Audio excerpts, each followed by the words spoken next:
दोस्तों, क्या आप जानते हैं बागेश्वर धाम का नाम बागेश्वर क्यों पड़ा और कैसे पड़ा, और यहाँ अर्जी कैसे की जाती है? इसके बारे में हम आपको विस्तार से बताएंगे।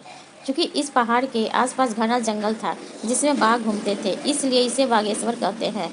जो इस बागेश्वर बोला जाने लगा है। महादेव की इस मढ़िया के पास ही बना है बालाजी धाम, हनुमान जी महाराज का नया मंदिर।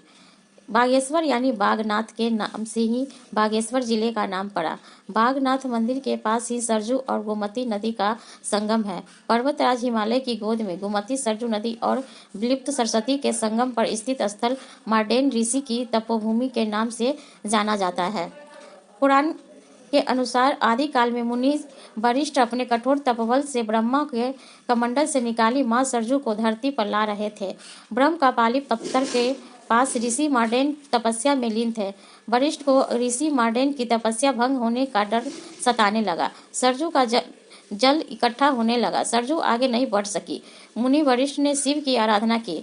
शिव जी ने बाघ और पार्वती को गाय के रूप में रखा। ऋषि मार्डेन तपस्या में लीन थे। गाय के रांभने से मार्डेन मुनि की आंखें खुली। व्याघ्र से गाय को मुक्ति कराने के लिए दौड़े तो व्याघ्र ने शिव और गाय का रूप धारण कर लिया। इसके बाद मां पार्वती और भगवान शिव ने मार्डेन ऋषि को इच्छित वर दिया और मुनि वरिष्ठ को आशीर्वाद दिया, जिसके बाद सरजू आगे बढ़ सकी। बागनाथ मंदिर में मुख्य रूप से बेलपत्र से पूजा होती है। कुमकुम, चंदन, बतासे चढ़ाई भी जाती है। खीर और खिचड़ी का भोग भी बागनाथ मंदिर में लगता है। रावण समाज के लोग मुख्य पुजारी हैं। अनुष्ठान कराने वाले पुजारी को 84 के पांडे थे। बाद में 84 के जोशी लोगों को यह काम सौंप दिया गया।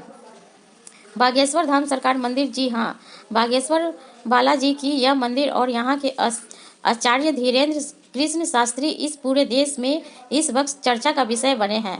ऐसा दावा किया जा रहा है यहाँ आकर श्रद्धालु अपनी अर्जी लगाते हैं और उनकी सभी मनोकामनाएं पूर्ण होने के साथ ही उन्हें हर कष्ट से मुक्ति मिलती है।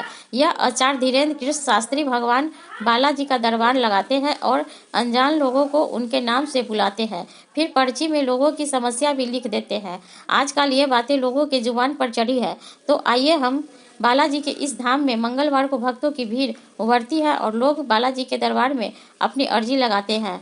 बागेश्वर धाम में पर्ची लगाने की प्रक्रिया बेहद सरल है। यहाँ आपको एक पर्ची पर अपनी समस्या लिखकर उसे लाल कपड़े में नारियल के साथ बांधकर यह परिसर में रखा होता है।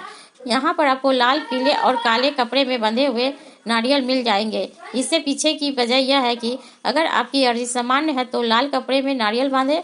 अगर शादी ब्याह से जुड़ी अर्जी है तो नारियल के पीले में बांधे। अगर अर्जी प्रेत बाधा से जुड़ी हुई तो नारियल को काले कपड़े में बांधे। इसके साथ ही यह भी कहा जाता है कि अगर आप यहाँ आकर ऐसा नहीं कर सकते हैं तो अपने घर से भी अर्जी लगा सकते हैं। नारियल के साथ अर्जी लगाकर उसमें विश्वास के साथ घर पर ही बांध सकते हैं।